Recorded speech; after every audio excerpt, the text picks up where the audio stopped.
ثانیاً که ما این بازی رو از روز قبل باخته بودیم. چرا؟ از روز قبل به خاطر اینکه مدیر باشگاه آقای دکتر اسدی روز قبلش یه خواسته غیر معقولی از ما داشته به ناحق که منم زیر بارش نرفتم و به سرپرست تیم گفتش که اگه امضا نکنه که ما مربی جدید میاریم و اخراجی. حالا من با این شرایط به خاطر اینکه وظیفه‌مو تا آخرین لحظه انجام بدم اومدم تو این بازی حضور داشتم و یعنی نمیخواستم بیام. ایشون قبل بازی یه مدیری که داشت میشه من دکتر مملکتم چطور میشه قبل یه بازی به این مهمی بیاد تمرکز تیمو، تمرکز بچه‌ها رو، تمرکز مربی‌ها رو به هم بریزه که یه خواسته نامعقولی داره. حالا ایشون هستن تو ورزشگاه میتونید از ایشون بپرسید. اگه جواب نداد من تو برنامه تلویزیونی خودم و تو چند روز آینده اگه صحبتی نکرد من اون صحبت رو انجام خواهم داد. متاسفانه از اول فصل ما خیلی چیزا رو نشینه گرفتیم، نادیده گرفتیم، گذشت کردیم ولی دیگه واقعا نمیتونیم. واقعا همه چی تو این باشگاه اتفاق افتاده، همه چی بود، از بازیکن بوده، از مربی به اون پیشنهاد دادن، از مدیر فنی تیم آقای اقبالی که مدیر فنی نمیشه گفت، باید گفت مدیر دخالت.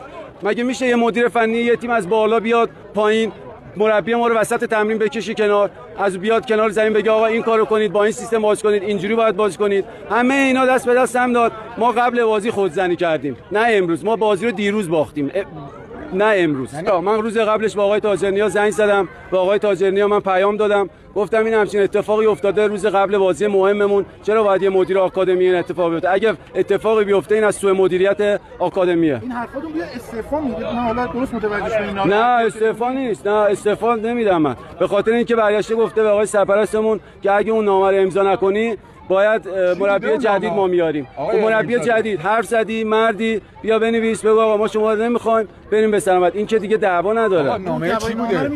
محتوای نامه این بود که آقا جلوی یه مربی فصل قرارداد میذاره، یعنی که آقای مربی ما میتونیم هر لحظه اخراجت کنیم، پولت هم ندیم. حالا من از شما سوال میکنم، برای یه رسانه کار میکنی همچین قراردادی رو بذارن جلوی شما امضا میکنی؟ وقتی باشگاهی برای یه امضای قرارداد ایصال کثیر 11 میلیارد میاد به خاطر یه امضا میده، برای بازیکنان مربیایی که 200 تومن 300 تومن قراردادشونه همچین فصل قراردادی رو میذارن. کجای دنیا کدوم تیم این کارو میکنه؟ کدوم مربی همچین چیزی رو قبول میکنه؟ آقا چی گفتن نسبت این داستان؟ جوابی ندادن. من بهشون عرض کردم، گفتم اگه اتفاقی افتاد صحبتی شد در جریان باشید. بالاخره باید جواب بده که چرا همچین اتفاقی افتاده. روز قبل بازی میاد تمرکز تیم و بچه‌ها رو اینجوری به هم میزنه. چرا باید آقا بیاد بگه آقا شما باید امضا کنی که هر موقع نخواستیم بری پولت هم بهت نمیدیم؟ آخه این کار درسته از نظر شما؟ آقا تیم صدر جدوله، هیچ اتفاقی نیفتاده. مگه این پرسپولیس 6 امتیاز نداره؟ یه برد 6 امتیاز داره دیگه. ما 12 امتیاز، 6 امتیاز بیشتر، تیم اول جدوله.